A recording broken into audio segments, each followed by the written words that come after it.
Ni siku nyingine tena tunakutana hapa ndani ya kipindi cha Medicounter kuweza kuzungumzia mambo mbalimbali yanayohusiana na afya zetu. Kama ndio kwanza unafungua TV yako, kipindi hewani Medicounter, kipindi ambacho kinazungumzia masuala ya afya. Jina langu ni Dafrosa Prosper. Fuata nami basi uweze kujua ni nini hasa ambacho nimekuandalia katika nusu saa hii maalum kabisa kwa ajili yako.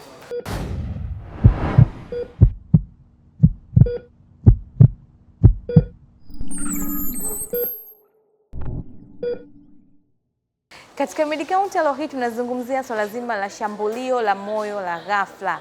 Hapo tutapata kufahamu shambulio la moyo la ghafla ni nini, linapata watu gani, lakini pia huduma ya kwanza kwa mtu aliyepata shambulio la moyo la ghafla. Ninaye hapa daktari bingwa wa magonjwa ya moyo, Dr. Samuel Oimam kutoka JKCI hospitali ya mambo ya magonjwa ya moyo, lakini upande wa Da Group. Atatufahamisha mengi sana swala zima la shambulio la moyo la ghafla. Fuatana naye basi uweze kujifunza mengi katika mada yetu hii ya siku ya leo. Shambulio la moyo ni hali fulani ambayo mgonjwa anasikia kifua kuuma ghafla. Na kifua kuuma ghafla kuanzia chembe cha moyo kupanda juu mpaka kwenye mabega, upande wote wa kulia na kushoto. Kama kifua kimeuma ghafla, inaweza kawa sababu mojawapo ni shambulio la moyo. Lakini labda kwa ufasaha, kwa ajili ya uelewa, sio kila kifua kinachouma maana yake ni shambulio la moyo. Watu wengi wamezoea kusema wana chembe cha moyo. Chembe cha moyo kuuma inaweza ikasababishwa na matatizo kwenye tumbo. Lakini pia kifua kuuma inaweza ikawa matatizo yapo kwenye mapafu. Lakini vingine kifua kuuma inaweza ikawa shida iko kwenye mishipa ya fahamu, nerves. Kifua cha moyo kuuma inaweza ikawa kwenye nyama za kwenye kifua, tunaita muscles. Lakini inaweza ikawa shida kwenye mishipa ya damu yoyote. Kwa hiyo sio kila jambo ambalo kifua kinauma inakuwa ni shambulio la moyo. Sasa hii shambulio la moyo lina tabia yake au symptoms au dalili zake ambazo ni special. Tuseme hii sasa ni shambulio la moyo. Labda nianze na ile ambayo ni ya kusema labda hii kifua kuuma labda vidonda vya tumbo. Mara nyingi kwenye tumbo kifua kuuma ghafla inaweza ikawa vidonda vya tumbo. Sasa vidonda vya tumbo na tabia ikiuma hapo kwenye chembe cha moyo, mtu anaweza kwambia anasikia hali fulani kama inapanda kwenye mdomo, anasikia kiungulia, kichefuchefu, na kina maumivu kama hayo yanaenda mpaka mgongoni. Sasa hiyo maumivu kama hayo inakuwa yawezekana isiwe shambulio la moyo. Kwa nini nasema inawezekana? Ili kwamba kila unapoona kifua kinauma, sasa usije ukaignore, usije ukaona kama usichukue tahadhari. Inawezekana ikawa ni kwenye njia ya chakula ambayo tunaita epigastric pain au kwenye njia ya chakula, lakini pia inaweza kawa pia shambulio la moyo. Lakini swali lako la pili kwa umesema kwa nini inatokea?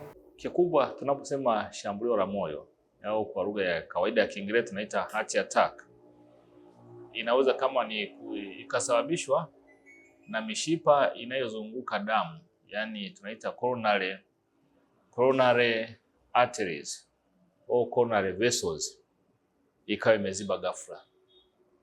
Yani damu haiwezi kupita kutoka sehemu A kwenda sehemu B.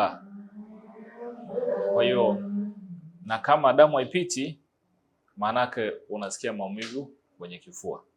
Sasa iko ya aina mbili, inaweza ikaziba 100% total occlusion.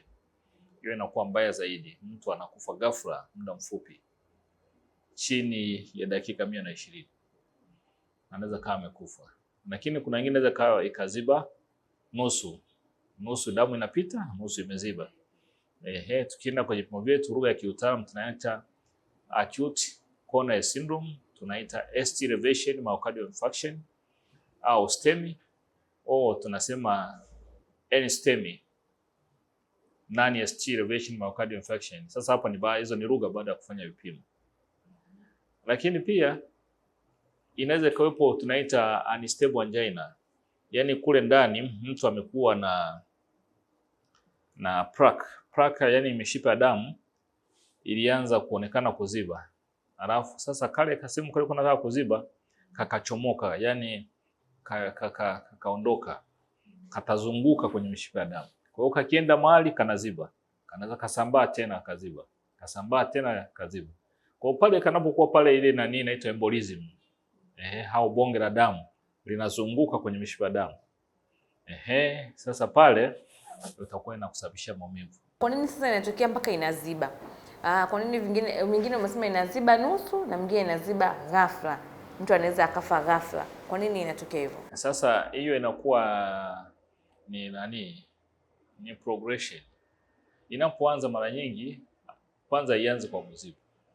Inaanza mishipa ya damu inaanza kupata shida kidogo, hata ukiwa mdogo, inaitwa endothelial dysfunction. Ikianza kuziba hapo, kuna vitu vingi vinafanyika mpaka inatokeza kama kanundu ndani ya mishipa ya damu kule. Unaona ni process ndogo ndogo. Kwa mwisho wa siku hiyo inaweza katokea chochote, ile reaction ikaziba ghafla. Viko viashiria vya hatari vinaweza katuonyesha kwamba huyu mtu anapoenda huko mishipa ya damu inaweza isiwe salama. Tunaziita risk factors. Ni vitu vya kawaida tunavyojua. Cha kwanza ni uzito. Mtu mwenye uzito mkubwa ana riski ya mishipa ya damu kuziba. Ukiwa na uzito mkubwa maana yake una mafuta, cholesterol. Kwa hiyo ukimpima mgonjwa ukakuta na cholesterol, kwa hiyo uzito wake ni mkubwa, huko mbeleni mishipa ya damu inaweza ikaziba. Haizibi tu ya kwenye moyo, hata ya sehemu nyingine, kwenye miguu mishipa ya damu inaziba, kwenye kichwa inaziba. Lakini sasa ya kwenye moyo ndo tunazungumza sana zaidi kwa sababu mtu anakufa ghafla. Kwenye miguu haitaziba. Sana sana taona miguu inabadilika na kuwa mieusi, anapata ganzi, ilishaanza kuziba polepole. So ukiona kwenye miguu inaziba, maana kwenye moyo ilishaanza. Nyingine inaweza ikasababishwa na mambo kama pressure. Pressure, ukiwa na pressure ambayo hujaitibu vizuri, polepole inaenda nasababisha mishipa ya moyo kuziba. Ni reaction ambayo tunaita platelet aggregation na vitu vingine, kwa sababu mwili Mungu alivyotengeneza una sehemu inaitwa chembe visahani. Sasa zile chembe visahani zikikuta mahali ambapo kuna sehemu ambayo ina hitilafu kwenye mishipa ya damu, inaanza kureact ili itengeneze kwamba kuzuia. Sasa huwa inaendelea inakuwa mwisho inaziba. Reaction nyingi zinatokea, sio platelet peke yake. Kwa hiyo ni mwili wenyewe wakati mwingine unakuwa unatengeneza mechanism fulani, lakini mwisho wa siku inaziba hiyo mishipa ya damu. Kwa hiyo pressure ina tabia ya kuharibu mishipa ya damu. Kwa mfano tukichukua bomba la maji, so ina pressure kubwa, ukalifungulia kwenye ukuta fulani kama umepigwa plasta, ikapiga hapo kila siku, so utakuta ukuta umechimbika. Sasa na pressure ndivyo hivyo. Hamna kitu kingine tena ambacho kinaweza kuwa ni sababu pia, ukiacha hiyo uzito, sukari, pressure, magonjwa ya soko ya kuambukiza? Sababu ziko nyingi. Mojawapo ambayo pia ni hatari zaidi ni utumiaji wa tumbaku. Sigara, shisha, ugoro. Siku hizi hatumii neno kuvuta sigara, kwa sababu watu wanatumia tumbaku kwa njia nyingi. Na hii uvutaji wa sigara sio lazima unavuta. Kwa mfano kama wewe umeolewa, mwenzi wako anavuta, au umeoa mwenzi wako anavuta, madhara mnapata yale yanafanana. Inaweza kawa nasababisha. Sasa tukija kwenye sababu nyingine sasa ambazo zinaweza kawa zikachangia. Kwa mfano ukirudi nyuma, kwa nini mtu ananenepa? Kwa sababu simuona ukinenepa mafuta yanakuwa mengi. Sasa hapo inakuja kwenye lifestyle. Mabadiliko ya mtindo wa maisha ndio unaweza kaiunganisha pale. Je, unakula chakula gani? Mafuta yakiwa kwa wingi, yakiwa mengi kwenye mwili wako, mishipa ya moyo inaweza ikaziba at one time. Au fanye mazoezi, tunaita maisha bwete, unanenepa zaidi. Ukinenepa utapata kisukari, utapata pressure uko juu. Hivi vitu havijatibika vizuri, mishipa ya moyo itaziba. Utapata shambulio la moyo. Lakini daktari, kuna wengine ambao sio wanene, mfano wacheza mpira, anapata shambulio la moyo akiwa uwanjani na anakufa. Sasa hiyo inakuwaje? Mtangazaji, hiyo ni kitu kingine tofauti. Hatuwezi kusema hilo shambulio la moyo, labda nitarudi huko baadaye. Labda ungeniambia mtu mwingine ana vyote hivi, hana kisukari, hana pressure, hana mafuta, sio mnene. Sasa hiyo nyingine ni genetic factor. Genetic manake ni tabia ya kulisi. Ukiona baba mzazi alipata shambulio la moyo akafa ghafla umri miaka 40, mnaobakia jiandae. Ikiwezekana kila mwaka muweze kuchunguza mishipa ya damu na hivyo viashiria vingine, kwa sababu nyie manake kwenye familia yenu mna vinasaba vinaosababisha mishipa ya damu izibe. Sasa huyo unaweza kumkuta mtu wa kawaida, ana uzito, havuti sigara, lakini ana vinasaba. Unaona? Sasa kwenye wanaokufa uwanjani ghafla, hiyo inaweza isiwe shambulio la moyo kama hii tunayosema mishipa damu kuziba, ikawa ni shida ambayo inajitokeza kwenye hitilafu ya umeme wa moyo. Tunaita tachyarrhythmias au bradyarrhythmia. Bradyarrhythmia manake kile kiwango cha umeme cha mapigo ya moyo kikashuka sana, na huyo mtu anaweza kafa ghafla. Kwa mfano kawaida mapigo ya moyo ukifuatia kwenye miongozo ya Ulaya wanasema ni kuanzia 60 mpaka 100, tunaita beats per minute, mapigo 60 mpaka 100 kwa dakika. Ukienda kwa Marekani wamesema wao kuanzia 50 mpaka 100. Sasa mwingine anaweza ikazidi 100, ikawa 150, 200, na huyo anaweza kafa ghafla. Lakini ikazidi ikawa labda 25, huyo mtu anaweza kafa ghafla. Kwa hiyo kwenye walio wengi, kwa sababu wanakuwa ni vijana wacheza mpira, unajikuta ni hali fulani ambayo hasa ni umeme wa moyo. Lakini kwenye stadi ambazo sio rasmi sana, lakini kwenye wengine walishafanya utafiti na Tanzania unafanyika, ile inayoweza ikasababishwa na hizi vinywaji ambavyo siku hizi vinaongeza nguvu na vyenyewe vinaonekana pengine vinaweza ikachangia kwenye mishipa ya moyo kuziba, mtu anaweza kafa ghafla. Lakini tunasubiri tafiti zitakapoenda kufanyika na kutupa majibu ya Kitanzania, ambao najua kuna utafiti unafanyika unaendelea kati ya taasisi ya Jakaya Kikwete na taasisi yetu ya taifa ya utafiti NIMR. Mzungumzia swala zima la maisha ya bwete, inaweza kwa sababu ya shambulio la moyo pia la ghafla. Kwenye msongo wa mawazo nao hawezi kuchangia mtu akapata shambulio la moyo la ghafla. Kwa kawaida watu wa msongo wa mawazo ukija kuwafuatilia sana pale Muhimbili, wengi wanaanza kufika mahali wakanenepa, kwa sababu yeye hafanyi kazi, anakula, anaendelea na msongo wa mawazo, ndio sonona au depression. Huo anabadilika, anakuwa nene. Sasa haiji moja kwa moja direct mpaka abadilike, kwa sababu ya muda mrefu anasonona, anakula chakula kizuri anapewa na ndugu na nini, ananenepa. Akisha nenepa, sasa hizi nyingine zitakuja. Utajikuta ameanza kuwa na sukari, utajikuta ameanza kuwa na pressure. Sasa akiwa na pressure hiyo ndio naweza kusababisha msongo wa mawazo. Ndio connection iliyoko, sio moja kwa moja. Sasa na kinyume chake, mtu ambaye amepata magonjwa yasiyoambukiza ya mishipa ya damu na moyo, na yeye baadaye anabadilikaga na kuwa na msongo wa mawazo. Kwa hiyo ni kama two-way traffic. Unaweza kaanza huku ukawa na shida ya moyo, shambulio la moyo. Unaweza kaanza huku ukaja huku. Sasa ni hawa wagonjwa wanahitaji holistic care. Sio unaona na msongo wa mawazo alafu umcheki pressure. Unacheki magonjwa ya akili, maana msongo wa mawazo ni magonjwa ya akili. Usipocheki pressure, baadaye pressure zinapanda. Kuna dalili nyingine mtu akiona ndio kwamba ana shida ya shambulio la moyo, ukiachana na kuumwa kifua? La kwanza nimesema ni kuumwa kifua. Na hicho kifua kikiuma mara nyingi kina tabia zake. Maumivu yanaweza kaanzia hapo kwenye chembe cha moyo, yakapanda mpaka kwenye shingo. Kwa chembe yenyewe daktari iko wapi kwanza? Tuelezee kwa kutumia hivyo ulivyo, tuonyeshe chembe iko wapi. Sasa ni kweli muuliza swali zuri. Kuna mtu ananiambia hapa panauma, nasikia hapa kuna moyo unauma. Sasa moyo ukai hapa. Sasa hapa ndo panaita chembe cha. Hata ukibonyeza unakuta kuna kimfupa kinajitokeza kwenda chini. Kwa kitabu inaitwa manubrium. Sasa hiyo hapa kwenye manubrium ndo inaitwa chembe cha moyo. Sasa hapa ndo kuna kiunganiko, tumbo linakaa hapa. Ukija hapa ndo kuna kimezeo kinaitwa esophagus, linaunga hapa. Kwa hiyo asidi ikitoka tumboni inapanda hapa. Sasa hapa ndo chembe cha moyo watu wanaita. Na ukuta kule umekichanja, wengine wameweka nani alama kabisa, anachanja chembe cha moyo. Sasa maumivu nimesema ya moyo naweza kaanzia hapa kwenda juu, usiiginoe kusema ni chembe cha moyo tu, jaribu kuyafuatilia.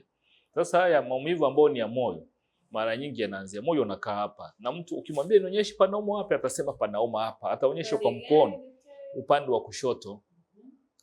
Karibu na ziwa hapo. Na yani mgonjwa ukimfuatia vizuri, panauma wapi? Hata kuonyesha, atasema panauma hapa na kwa kuweka mkono. Sasa ukiyafuatilia utakuta yanaenda mpaka shingoni. Hayo maumivu. Halafu yanaenda mpaka kwenye mkono. Kwenye mkono. Sasa hayo maumivu yanakuwa ni makali. Yale maumivu daktari amesema mwanzo kwamba yanaanzia mkono wa kushoto, yanapanda mpaka kwenye shingo mpaka kwenye mkono. Yanakuwa ni ya kujirudia rudia au yanakuwaje? Sawa. Inaweza ikatokea yakawa ni ya moja kwa moja, lakini mara nyingi yanaweza kaongezeka kama unafanya kitu chochote. Exertional chest pain.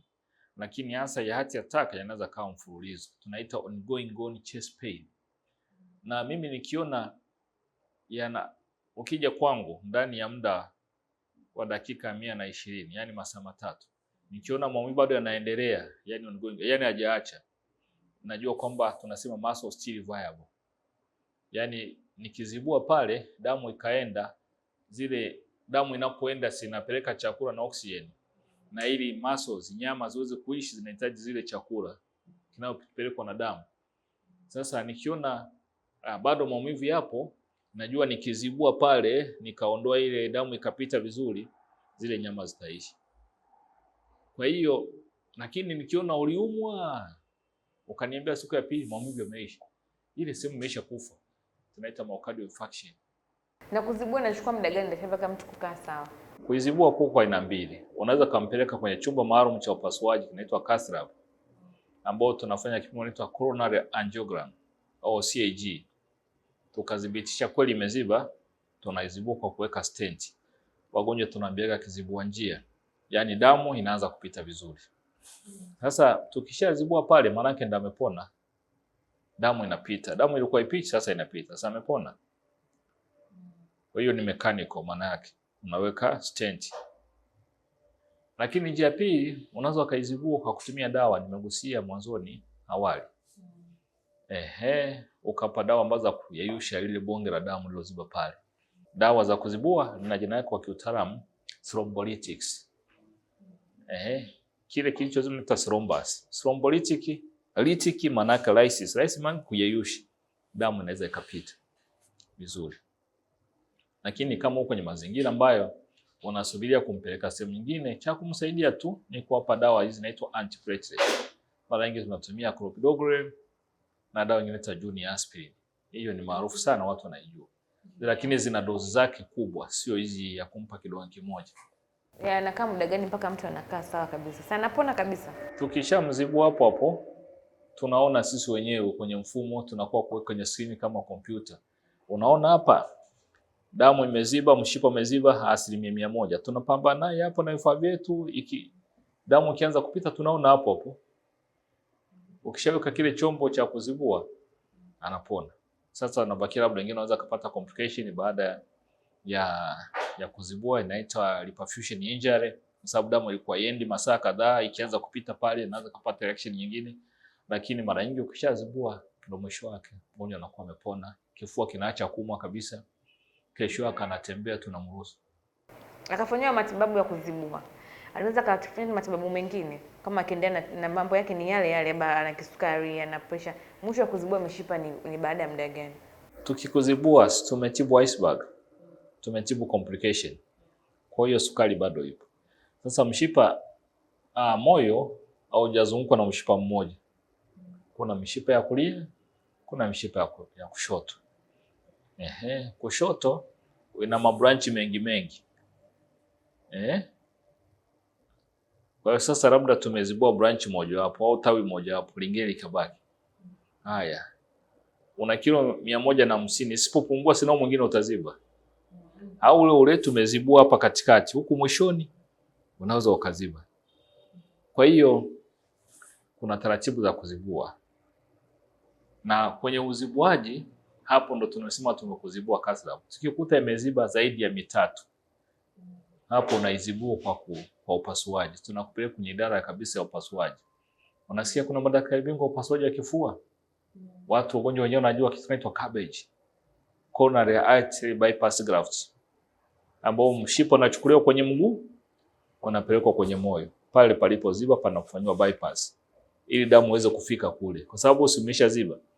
Na sisi tumekupeleka kwenye kipimo chetu na coronary artery angio.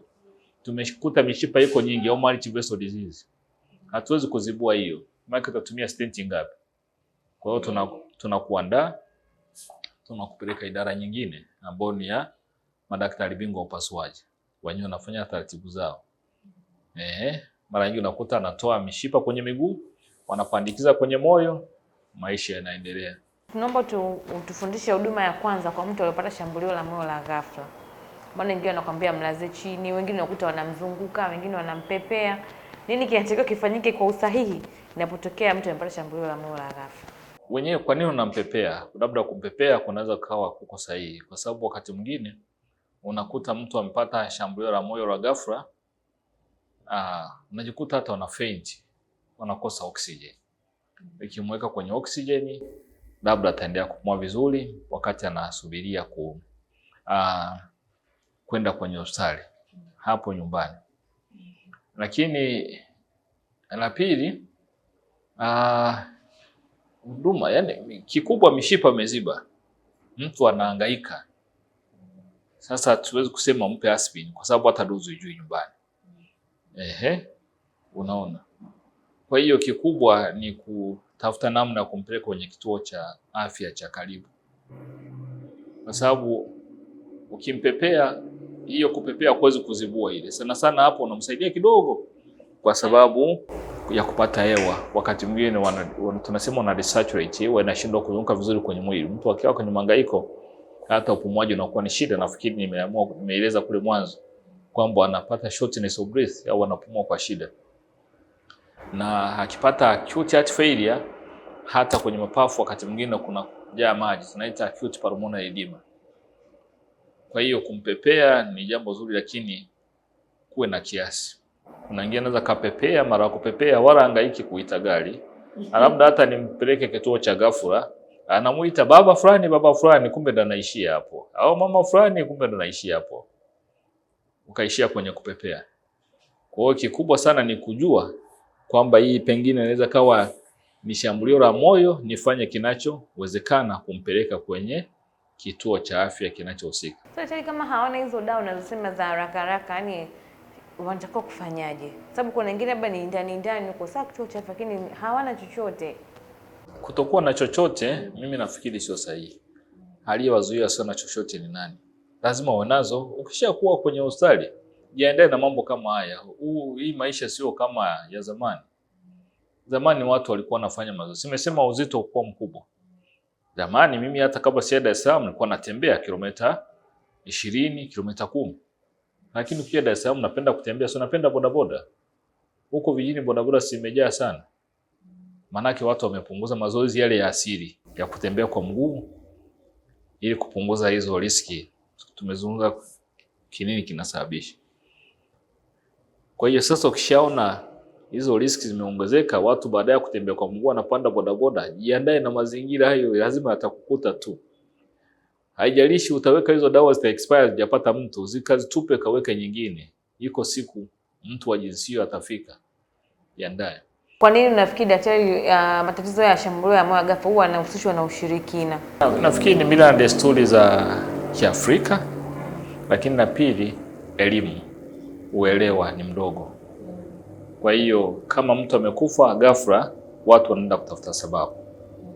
Lakini waangalie kwamba hawana uelewa kwamba huyu mtu alikuwa na kilo ngapi. Hawaangalie historia ya familia, wangapi alishaye kufa. Hawaangalie mtu ana sukari, ana pressure kwamba inaweza kusababisha shambulio la moyo mtu akafa ghafla. Kwa hiyo ni elimu kwenye familia, kwenye jamii ni ndogo kuhusu masuala ya shambulio la moyo. Kwa hiyo tuendelee kuelimisha watu, wachukue tahadhari na alafu wachukue proper action. Wasianze kufikia ushirikina. Na kwa kweli watu wanaenda kwenye ushirikina baada ya mgonjwa kumwaisha, unaita mganga wa kienyeji, na mganga wa kienyeji hataki kushindwa, atafanya chochote mpaka mgonjwa anakufa. Kufikia hapo kipindi cha Medi Counter hakinaelezea mpaka wiki ijayo. Leo hii tulikuwa tukizungumzia swala zima la shambulio la moyo la ghafla, shambulio ambalo linaathiri kuziba kwa mishipa ya damu, na tulikuwa naye daktari bingwa wa magonjwa ya moyo Dr. Samuel Imam, ambapo kubwa amesisitiza ya kuwa endapo una uzito mkubwa, una magonjwa ya sukari, una magonjwa ya pressure, lakini pia katika familia kuna shida ya mambo ya shambulio ya moyo la ghafla, vifo vya ghafla, ni vyema kufuatilia swala zima la afya yako mara kwa mara. Mpaka wiki ijayo, jina langu Dafosa Prosper, endelea kuangalia vipindi vinavyoendelea hapa UTV, Azam TV, burudani kwa wote.